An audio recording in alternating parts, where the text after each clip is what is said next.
Hello বন্ধুরা, আজকের এই ভিডিওতে আমি আলোচনা করব একাদশ শ্রেণীর দ্বিতীয় সেমিস্টারের যে প্রবন্ধ আছে 25শে বৈশাখ সৈয়দ মুজতবা আলীর রচিত।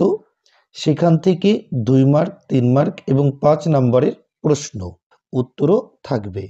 তাহলে চলো প্রথম প্রশ্ন শুরু করি। রবীন্দ্রনাথের সাহচর্য পেয়েছিলুম, সেই কারণে প্রাবন্ধিক কি বলতে চেয়েছেন? রবীন্দ্রনাথের সাহচর্য কথার অর্থ হচ্ছে সাথে থাকা বা সঙ্গে থাকা।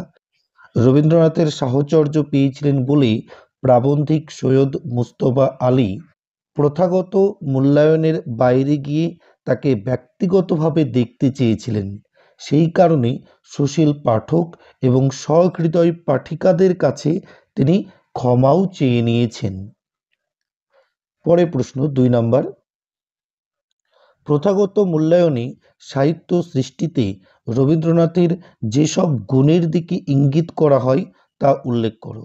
প্রথাগত মূল্যায়নে রবীন্দ্রনাথের উপন্যাস সৃষ্টির দক্ষতাকে স্বীকার করা হয়। ছোট গল্পে তিনি মপাসা, চেকভকে ছাপিয়েও গিয়েছেন, কিংবা নাট্য সাহিত্যে তিনি যে কোনো মিস্টিকের সঙ্গে প্রতিদ্বন্দ্বিতা করতে পারেন। কবি হিসেবে তিনি বিশ্বজনীন প্রশংসার অধিকারী এবং শব্দতত্ত্ব নিয়ে তার গবেষণা পণ্ডিতদের নির্বাক করে দেয়, এরকমটা ভাবা হয়। পরের প্রশ্ন, নির্বাক করে দিয়েছে, কাদের কি নির্বাক করে দিয়েছে লেখো। রবীন্দ্রনাথ শব্দতত্ত্ব বিষয়ে যে গবেষণা করেছেন তার গভীরতা পণ্ডিতদের নির্বাক করে দিয়েছে বলে সৈয়দ মুজতবা আলী মনে করেছেন। 4 নম্বর প্রশ্ন, তার ইয়ত্তা নেই, কিসের ইয়ত্তা নেই বলে লেখক মনে করেছেন? রবীন্দ্রনাথের রাজনৈতিক দূরদৃষ্টি আগামী বহু বছর ধরে ভারতবাসীকে যেসব নানা নতুন শিক্ষা দেবে তার কোনো ইয়ত্তা অর্থাৎ হিসেব নেই বলে লেখক মনে করেছেন। 5 নম্বর প্রশ্ন, সেই বিষয়েও কোনো সন্দেহ নেই, কোন বিষয়ে কেন সন্দেহ না থাকার কথা বলা হয়েছে? উপন্যাস, নাটক, কবিতা সৃষ্টিতে, শব্দতত্ত্ব নিয়ে গবেষণায়, রাজনৈতিক দূরদৃষ্টিতে রবীন্দ্রনাথ চিরস্মরণীয় হয়ে আছেন। এসবের পাশাপাশি গুরুদেব হিসেবে তিনি যে শান্তিনিকেতন নির্মাণ করেছিলেন তার স্নিগ্ধ ছায়ায় পৃথিবীর মানুষ একদিন সুখময় নীড় লাভ করবে, সে বিষয়ে লেখকের কোনো সন্দেহ নেই। পরে প্রশ্ন, সুরের দিক দিয়ে বিচার করব না, কেন প্রাবন্ধিক কথা বলেছেন? রবীন্দ্রনাথের গান রবীন্দ্রনাথের অমরত্বের জন্য বিশেষ ভূমিকা রাখে।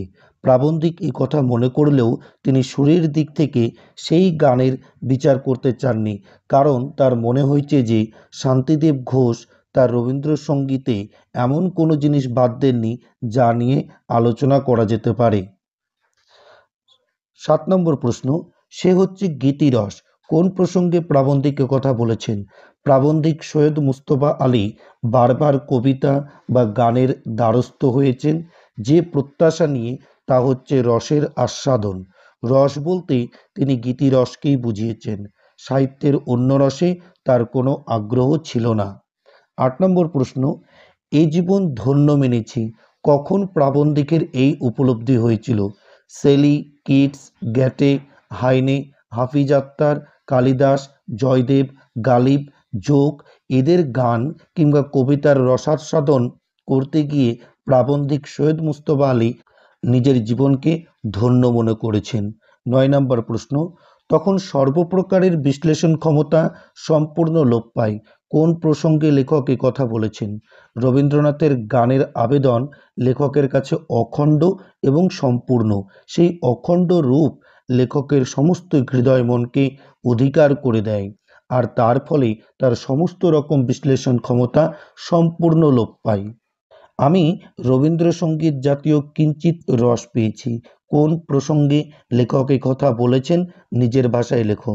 রবীন্দ্রনাথের গানের মধ্যে যে রসাস্বাদন প্রাবন্ধিকের মনকে অভিভূত করে দেয় বা মুগ্ধ করে দেয় তা বিশ্ব সাহিত্যের দিককাল কবি বা গীতিকারদের কবিতা গানে তিনি খুঁজে পাননি। কেবল জার্মানদের লিডার এবং ইরানিদের গজলে তিনি সেই জাতীয় অনুভূতি কিছুটা পেয়েছেন। এই প্রসঙ্গেই সৈয়দ মুস্তফা আলী উল্লিখিত মন্তব্যটি করেছেন। 11 নম্বর প্রশ্ন, রবীন্দ্রনাথের গানের সঙ্গে লিডার বা গজলের যে পার্থক্য প্রাবন্ধিক লক্ষ্য করেছেন তা লেখো। রসাবেদনের দিক থেকে রবীন্দ্রনাথের গানের সঙ্গে জার্মানদের লিডার বা ইরানের গজল গানের কিছু সাদৃশ্য বা মিল রয়েছে, কিন্তু মূল পার্থক্য হলো রবীন্দ্রনাথের গান যেখানে অখণ্ড সেখানে লিডার বা গজল শুনে মনে হয় সেই গান হঠাৎই শেষ হয়ে গেছে, অর্থাৎ তা যেন অসম্পূর্ণ হয়ে রয়েছে। 12 নম্বর প্রশ্ন দেখো, শুধু যে অতৃপ্ত রেখে গেছে তাই নয়, অসম্পূর্ণ বলেই মনে হয়েছে। যে বিষয়ে লেখক এই কথা বলেছেন তা নিজের ভাষায় লেখক সৈয়দ মুস্তফা আলী রবীন্দ্রসঙ্গীতের স্বাদ কিছুটা পেয়েছিলেন জার্মানদের লিডার এবং ইরানিদের গজল গানে, কিন্তু তার মনে হয়েছে যে লিডার কিংবা গজল আরও কিছুক্ষণ ধরে চললে ভালো হতো, অর্থাৎ তা যেন সম্পূর্ণ তৃপ্তির আগেই শেষ হয়ে গেছে। এই প্রসঙ্গেই লেখক উল্লিখিত মন্তব্যটি করেছেন। 13 নম্বর প্রশ্ন, তখন মনে হয়, কি মনে হওয়ার কথা এখানে বলা হয়েছে? রবীন্দ্রনাথের গান অন্তিমে যদি কোনো অতৃপ্তি রেখে যায় তা তার অসম্পূর্ণতা নয়, অর্থাৎ রবীন্দ্রনাথের গান যদি কেউ বুঝতে না পারে সেটা সেই গানের অসম্পূর্ণতা নয়, তা আসলে অতৃপ্তির মধ্য দিয়ে আকাঙ্ক্ষার জন্ম দেয়। লেখক মনে করেছেন যে সেই গান তার সামনে যে ভুবন গড়ে দিয়েছে, প্রথম পরিচয়ে তার সব কিছু জানা না হলেও কোনো দুঃখ নেই বা কোনো খেদ নেই, সেই গান আবার শুনতে হবে এবং সেই ভুবনের আরও অনেকটা তার কাছে উদ্ভাসিত হয়ে উঠবে। 14 নম্বর প্রশ্ন, কিন্তু আরেকটি কথা তার চেয়েও সত্য, কিসের থেকে কি সত্য বলে প্রাবন্ধিক মনে করেছেন? রবীন্দ্রনাথের গানে অন্তরে যে অতৃপ্তি থাকে তা আসলে তার গান শুনতে আরও আগ্রহী করে তোলে এবং এইভাবেই গানের ভিতর দিয়ে অন্তর্ভুবনের সন্ধান পাওয়া যায়। এই বিষয়টির থেকে অধিকতর সত্যের কথা লেখক এখানে বলতে চেয়েছেন। অধিকতর যে সত্যের কথা প্রাবন্ধিক বলতে চেয়েছেন তা হলো, তার মতে রবীন্দ্রনাথের কোনো গানই কখনো নিজেকে সম্পূর্ণ নিঃশেষ করে না।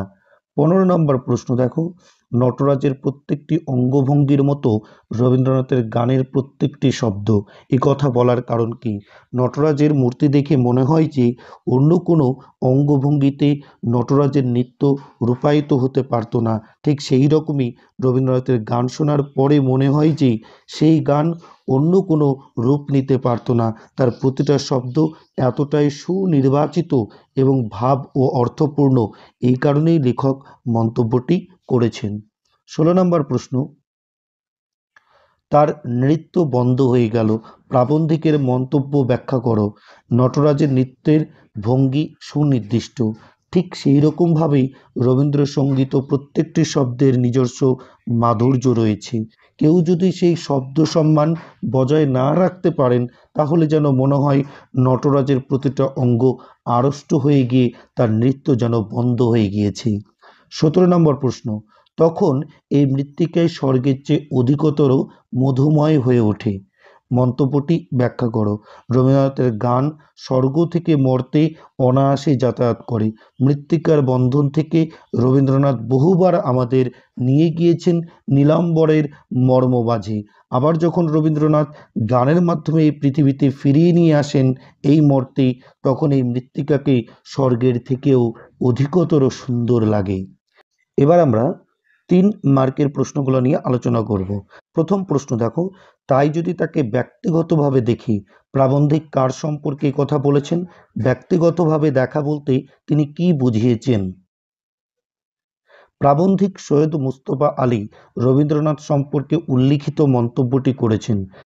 রবীন্দ্রনাথের সঙ্গে ছিল প্রাবন্ধিকের এক ব্যক্তিগত সাহচর্য, এই কারণে শিল্প বা সাহিত্য সমালোচকদের দৃষ্টিকোণ থেকে তিনি রবীন্দ্রনাথকে ভাবতে চাননি।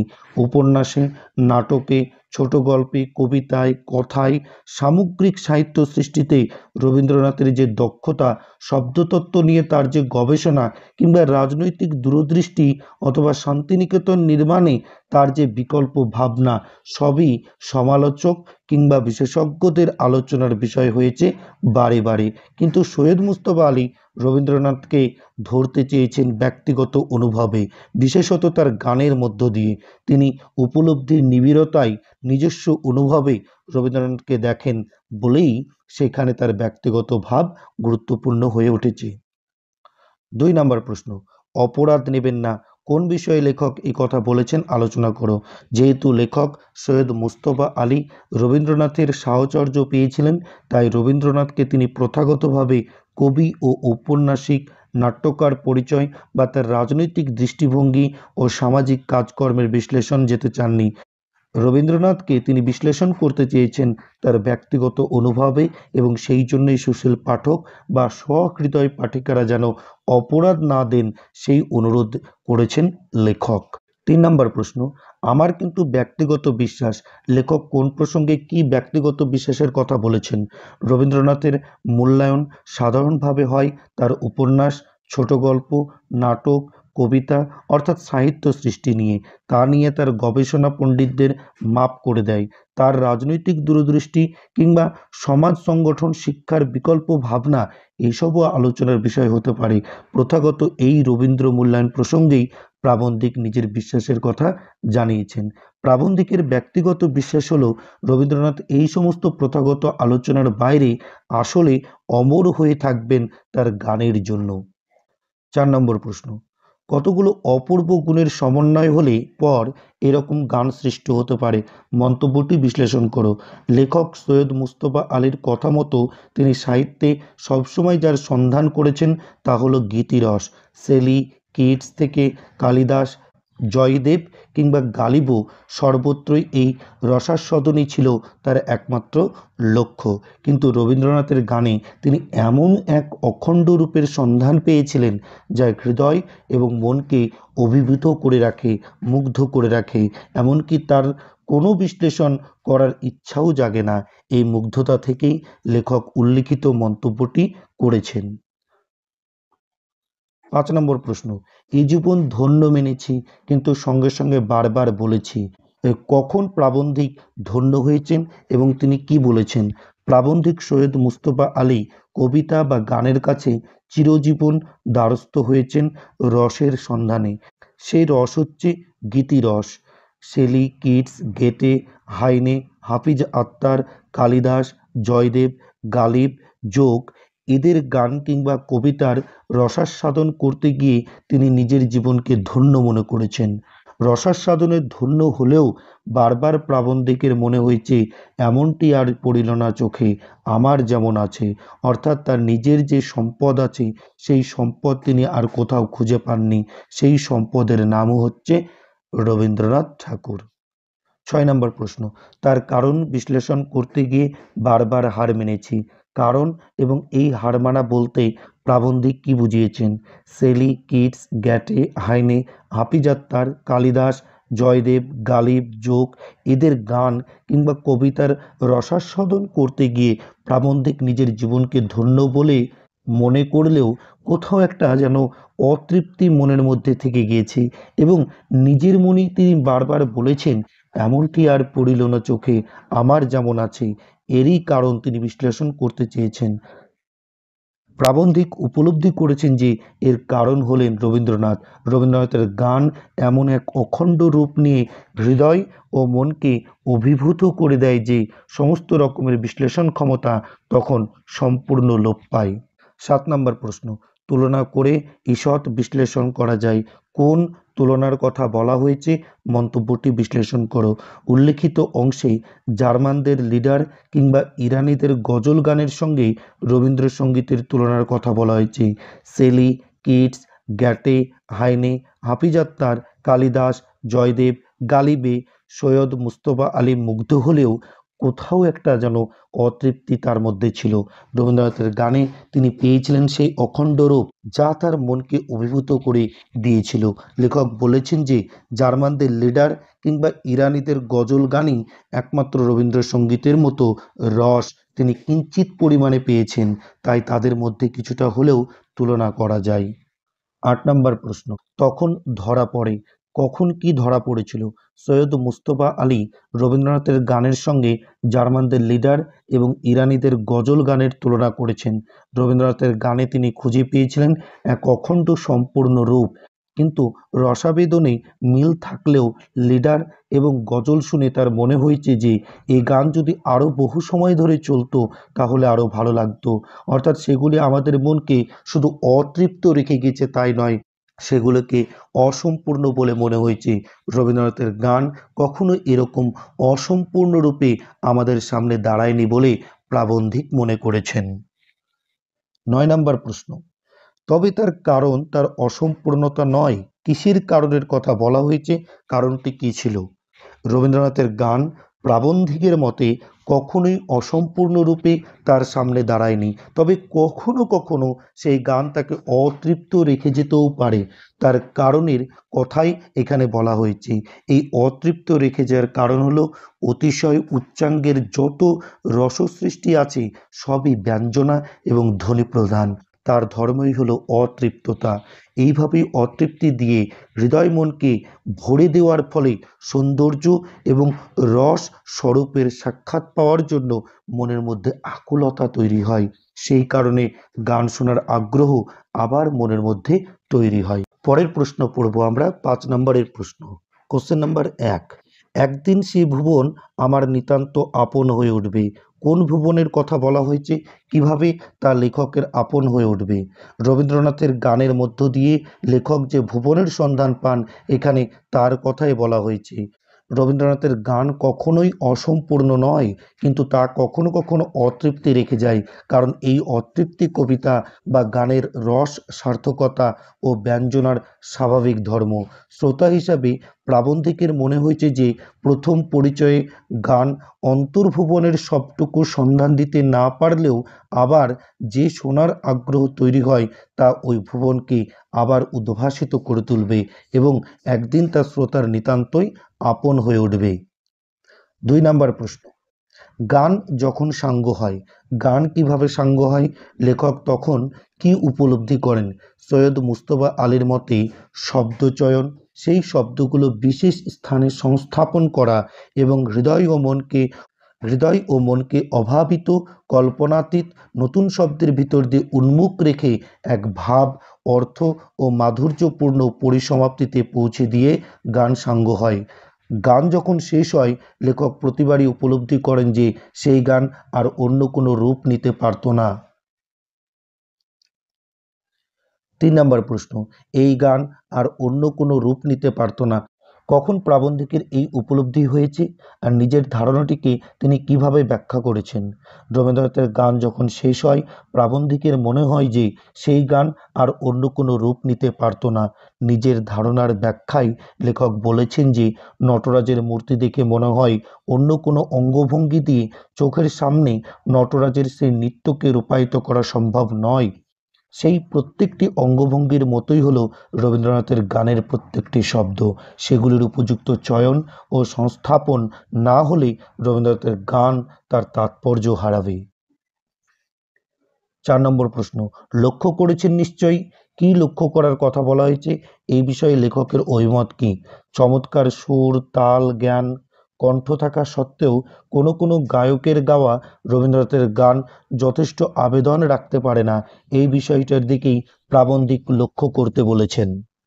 এর কারণ অনুসন্ধান করতে গিয়ে লেখক বলেছেন যে গায়কের যথেষ্ট শব্দ সম্মান বোধ থাকে না, তাই প্রতিটি শব্দ তিনি রসিয়ে রসিয়ে গাইতে পারেন না। এর ফলে গানের আবেদন হয়ে যায় ফিকে এবং পানসে। ৫ নম্বর প্রশ্ন, তার কারণ অনুসন্ধান করলে অধিকাংশ স্থলেই দেখতে পাবেন। কিসের কারণ? অনুসন্ধানের ফলে কি দেখা যাবে? প্রাবন্ধিক সৈয়দ মুজতবা আলীর মতে কোনো কোনো গায়কদের চমৎকার সুর, তাল, জ্ঞান, কণ্ঠের মাধুর্য ইত্যাদি থাকলেও তার গাওয়া গান নিতান্তই পানসে অর্থাৎ ভালো লাগে না। এর কারণ অনুসন্ধানের কথাই লেখক বলেছেন। কারণ অনুসন্ধান করতে গিয়ে দেখা যায় যে অধিকাংশ ক্ষেত্রে গায়কদের যথেষ্ট শব্দের গুরুত্ব বিষয়ক বোধ থাকে না, ফলে প্রতিটি শব্দকে তারা নিজস্ব তাৎপর্যে গাইছেন না। সেই কারণে গান চূড়ান্ত বিচারে তার আকর্ষণ ক্ষমতাও হারাচ্ছে। 6 নম্বর প্রশ্ন, তারায় তারায় দীপ্ত শিখার অগ্নি জ্বলে, এই গানটি 25শে বৈশাখ প্রবন্ধে উদ্ধৃত করার কারণ কি? সৈয়দ মুস্তফা আলী রবীন্দ্রনাথের সৌন্দর্যের সন্ধানে বলেছেন যে রবীন্দ্রনাথের গান নীলাম্বরের মর্ম মাঝে বিচরণের পর আবার পৃথিবীতে ফিরে আসার কাহিনী। স্বর্গসভার মহাঙ্গন থেকে এই শ্যামল মাটির ধরাতলে, যেখানে ঘাসে ঘাসে রঙিন ফুলের আলপনা আর বনের পথে আধার আলোর আলিঙ্গন, সেখানে খেলার ছলে কবির দিন কাটে। লোকোত্তর থেকে মর্ত পৃথিবীতে কবির এই ফিরে আসার দৃষ্টান্ত হিসাবে গানটির উল্লেখ করা হয়েছে। 7 নম্বর প্রশ্ন, এই অলৌকিক কর্ম যিনি করতে পারেন তিনি বিশ্বকর্মা মহাত্মা, কার সম্পর্কে কথা বলা হয়েছে? এরূপ মন্তব্যের কারণ আলোচনা করো। রবীন্দ্রনাথ সম্পর্কে উল্লিখিত মন্তব্যটি করা হয়েছে। রবীন্দ্রনাথের গান কখনো শ্রোতা বা পাঠককে মৃত্তিকার বন্ধন থেকে নিয়ে যায় নীলাম্বরের মর্ম মাঝে, আবার সেই গানই মৃত্তিকাকে স্বর্গের থেকে মধুময় করে তোলে। এভাবে কখনো স্বর্গে, কখনো মর্তে, কখনো আপন অজানার সন্ধানে, কখনো মানুষকে দেবতা বানিয়ে, আবার কখনো দেবতার থেকে মানুষকে মহত্ব করে তোলে। রবীন্দ্রনাথের গান শুধুমাত্র শব্দ আর সুরের সাহায্যে এক অদ্ভুত কাজ করে। প্রাবন্ধিকের ভাষায় এ হলো অলৌকিক কর্ম, এবং যিনি এই কাজ করতে পারেন তিনি মহাত্মা, বিশ্বকর্মের সঙ্গে তুলনীয়। 8 নম্বর প্রশ্ন এবং শেষ প্রশ্ন, 25শে বৈশাখ প্রবন্ধে সৈয়দ মুস্তফা আলী গান ছাড়া রবীন্দ্রনাথের অন্য কোন কোন গুণের কথা উল্লেখ করেছেন? তার কাছে কবির গান অসম্পূর্ণ রূপে প্রতিভাত হয় না কেন? উপন্যাসে, নাটকে, ছোট গল্পে, কবিতায়, কথায়, সামগ্রিক সাহিত্য সৃষ্টিতে রবীন্দ্রনাথের যে দক্ষতা, শব্দতত্ত্ব নিয়ে তার যে গবেষণা, কিংবা রাজনৈতিক দূরদৃষ্টি, অথবা শান্তিনিকেতন নির্মাণে তার যে বিকল্প ভাবনা, সবই সমালোচক কিংবা বিশেষজ্ঞদের আলোচনায় বিষয় হয়েছে বারে বারে। রবীন্দ্রনাথের গান কখনোই অসম্পূর্ণ হয় না, কিন্তু তা কখনো কখনো অতৃপ্তি রেখে যায়, কারণ এই অতৃপ্তি কবিতা বা গানের রস, সার্থকতা ও ব্যঞ্জনার স্বাভাবিক ধর্ম। শ্রোতা হিসাবে প্রাবন্ধিকের মনে হয়েছে যে প্রথম পরিচয়ে গান অন্তর্ভুবনের সবটুকু সন্ধান দিতে না পারলেও আবার যে শোনার আগ্রহ তৈরি হয় তা ওই ভুবনকে আবার উদ্ভাসিত করে তুলবে, এবং একদিন তা শ্রোতার নিতান্তই আপন হয়ে উঠবে। ভিডিওটি ভালো লাগলে বা এই নোটসগুলো তোমাদের যদি প্রয়োজন হয় তাহলে অবশ্যই একটি লাইক করে দিও এবং বন্ধুদের মধ্যে শেয়ার করে দিও। আর এই চ্যানেলে তুমি যদি নতুন হয়ে থেকো তাহলে অবশ্যই চ্যানেলটিকে সাবস্ক্রাইব করে দিও।